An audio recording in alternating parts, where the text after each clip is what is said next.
L'évasion ultime de l'après-vie. Première partie. Extrait long sur l'accompagnement des âmes et la médiumnité.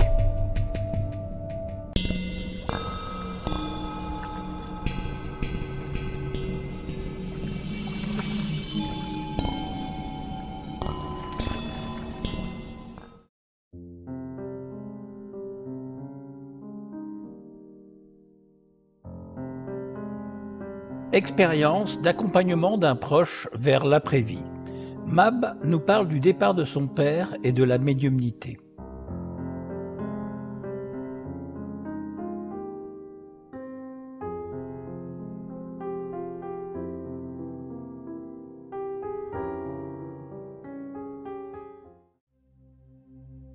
C'était il y a 7 ans. Après plusieurs mois de maladie, mon père, qui était hospitalisé à domicile, se trouvait dans une sorte de coma. Il semblait dormir sans montrer de malaise particulier, mais son visage était gris et tendu. J'étais assise à ses côtés en me demandant comment je pourrais bien l'aider à passer ces derniers jours ou ces dernières heures, je ne savais pas trop. J'ai donc décidé d'utiliser ma médiumnité naturelle pour me mettre à son écoute. Quelques précisions sur les termes lorsque je parle de médiumnité. Je parle de la faculté intuitive naturelle dont chaque être humain est doté pour se relier à des informations inconnues ou non perceptibles par les 5 sens habituels, et je parle de la faculté qu'a l'humain de se faire l'intermédiaire de ces informations en les rapportant dans le monde visible. Il se peut d'ailleurs que ces informations servent aussi à travailler dans les mondes dématérialisés. J'ai donc fermé les yeux et je me suis connectée à mon père pour lui demander comment il se sentait et s'il avait besoin de quelque chose. J'ai tout de suite obtenu une image de lui, enfermé dans une sorte de bulle d'eau scellée et paniqué à l'idée de s'y noyer en tapant des poings pour en sortir. Il me faisait comprendre qu'il ne pourrait pas partir tranquillement tant qu'il n'arriverait pas au préalable à respirer normalement et avec calme. J'ai donc pris conscience que l'inconfort de son état physique l'empêchait de rassembler ses esprits pour ces derniers instants. J'ai été très étonnée de recevoir cette image car, hormis peut-être quelques râles occasionnels, il ne montrait pas de signe de détresse respiratoire. Mais j'ai fait part de cette information à mon frère, qui était son médecin traitant, information qu'il a immédiatement prise au sérieux en prescrivant de l'oxygène. Ma sœur, qui le veillait également, infirmière anesthésiste de profession, était en total désaccord avec cette mesure, car de par son métier, elle disait avoir l'habitude et considérait l'apport d'oxygène comme inutile. J'ai pourtant maintenu ma position. Ok, toi tu es infirmière anesthésiste et moi je suis intuitive et connectée à mon père et là il me dit qu'il étouffe et qu'il n'a pas envie de se noyer. À partir du moment où il a reçu l'oxygène, son visage a commencé à se détendre progressivement et il a paru dormir avec plus de douceur. Quelques heures après, je me suis connectée à lui à nouveau. Cette fois, j'ai reçu une image de lui assis sur son lit dans une pièce vide en tenue blanche d'hôpital avec une valise de chaque côté et commençant à léviter. Il me faisait comprendre qu'à présent, il était apaisé. Il se sentait bien, il était en partance. Il est décédé le lendemain à 5 heures du matin. Au même moment, dans la chambre voisine, j'ai été violemment réveillée par une douleur dans l'oreille et la mâchoire gauche, et la sensation que le sommet de ma tête venait d'être comme décapsulé. L'image serait celle d'un bouchon expulsé d'une bouteille de champagne par le liquide gazeux qui se propulse. Le chat s'est mis à miauler, je me suis levée, et mon père venait de nous quitter. Son teint était à présent rosé et son visage presque souriant. En me connectant à lui pour la 3e fois, je lui ai dit par télépathie « Je te souhaite bon voyage. Évidemment, je ne me souviens pas consciemment d'avoir vécu ce passage vers la mort comme toi à présent, mais s'il te plaît, fais attention. Les apparences sont forcément trompeuses dans un monde où les formes ne sont pas matérialisées. Alors, relie-toi à ta petite flamme intérieure et suis-la, ne la quitte jamais. C'est le cœur du cœur de ton essence. Ne va pas dans le tunnel de lumière, Si tu vois maman ou tes parents qui t'appellent ou qui t'attirent vers ce lieu, n'y va pas avant d'avoir consulté d'abord cette petite flamme intérieure pour suivre la route qu'elle t'indique, elle et elle seule. Bien sûr, je ne sais pas ce qui s'est passé ensuite pour lui. Même si je pense très souvent à lui, je n'ai pas cherché à le contacter dans le but d'obtenir des réponses. Pourquoi ?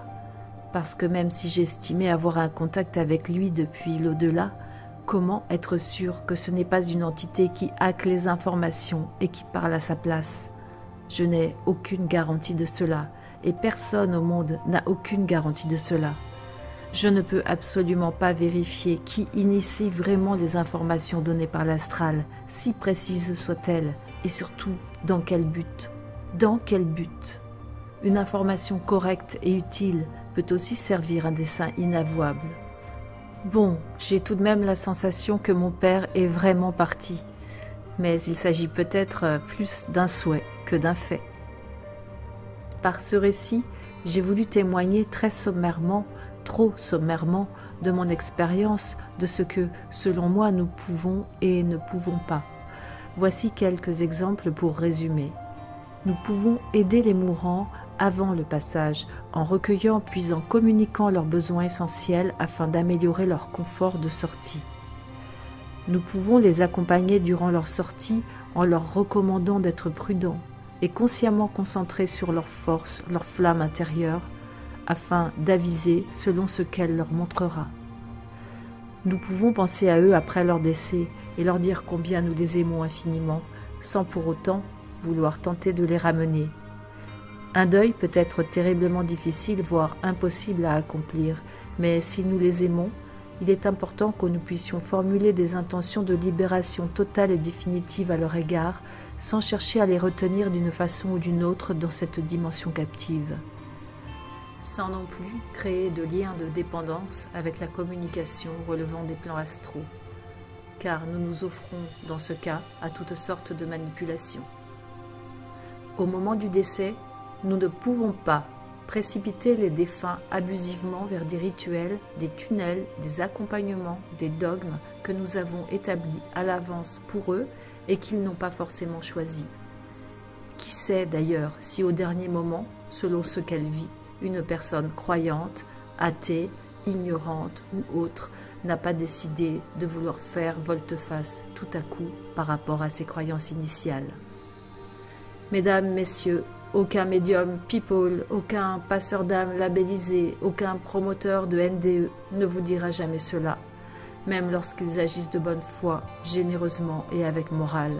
Car si c'était le cas, ce serait non seulement pour eux la mort économique assurée, mais aussi un affaiblissement considérable de leurs pouvoirs occultes, qui sont d'autant plus spectaculaires que leurs allégeances aux forces astrales qu'ils servent est élevée.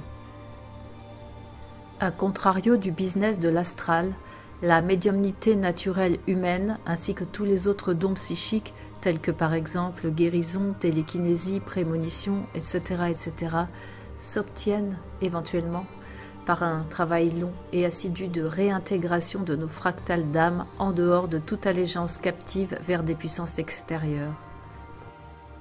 Ces capacités naturelles peuvent certes obtenir des résultats puissants, mais elles n'ont rien à voir avec les démonstrations époustouflantes de surenchères déployées par les médiums populaires et riches qui doivent leur pouvoir au fait d'avoir clairement offert leur corps et leur esprit à des entités forcément bénéfiques selon eux. Ils ont ainsi obtenu en échange ces grâces tout à coup et plutôt assez facilement lors d'un rituel ou lors d'un état de conscience modifié ou encore lors d'une expérience émotionnelle intense. À moins qu'il ne s'agisse d'un don de naissance, mais souvent derrière les dons de naissance se cache une entité. Je n'ai pas dit toujours. Avec cette panoplie de dons destinés à sauver le monde, ils se sont mis à entendre des voix et à être guidés par des messages, avec des formules récurrentes que vous pourrez retrouver chez bon nombre d'entre eux. Là-haut, on me dit, on me montre que, ta mission, tout est parfait, c'est ce que tu avais à vivre, mes guides, etc. Ces médiums-là ne délivrent pas forcément de fausses informations sur le plan pratique, loin de là, mais au final, ils servent des desseins douteux sans même le savoir. Ce sont en fait des sortes d'instruments inconscients que je nomme les rabatteurs de l'astral, parce qu'en faisant du bien, et même parfois beaucoup de bien au moment T, ils influencent, implantent, programment, maintiennent et dirigent les futurs décédés que nous sommes vers toutes ces allées qui mènent donc in fine au recyclage de la ferme terrestre. Beaucoup de thérapeutes sont aussi concernés. Et tous nomment cela réincarnation avec choix de nouvelles missions pour aller faire une expérience dans la matière afin de pouvoir évoluer au fil des temps. Quel narratif idyllique! Qui peut donc évoluer quand on lui coupe systématiquement la mémoire à l'arrivée? Je me demande bien comment ces mêmes personnes justifieront du soleil vert. J'ajouterais même que plus on se recycle, entendez par plus on se réincarne, entendez par plus nous vivons fragmentés dans des espaces-temps parallèles simultanés. Donc je rembobine. Plus on se recycle, plus on se perd soi-même. C'est d'ailleurs tout le contraire de la pseudo-évolution. Nous n'avons pas à évoluer. Nous avons à retrouver qui nous sommes et à nous libérer de cette prison captive. C'est la seule mission qui soit. Et ça ne fait pas le beurre ni des médiums, ni des thérapeutes, ni des religions, ni des politiques, ni des laïcs, puisque tous veulent de concert, mais avec des moyens différents, instaurer un monde meilleur. Le seul monde idyllique qui soit est celui où l'être est libre d'être qui il est, et celui où l'être est libre de créer, affranchi des contraintes de la prédation, du temps et de l'espace. Il s'agit de refusionner avec son humanité originelle. Lorsque je tiens ces propos auprès de thérapeutes ou de médiums notamment, on me dit « Tu es exigeante ». À cela je réponds « L'oiseau né en cage pense que voler est une maladie ». Pour conclure, je pense qu'on peut procéder différemment de l'action de tous ces rabatteurs de l'astral.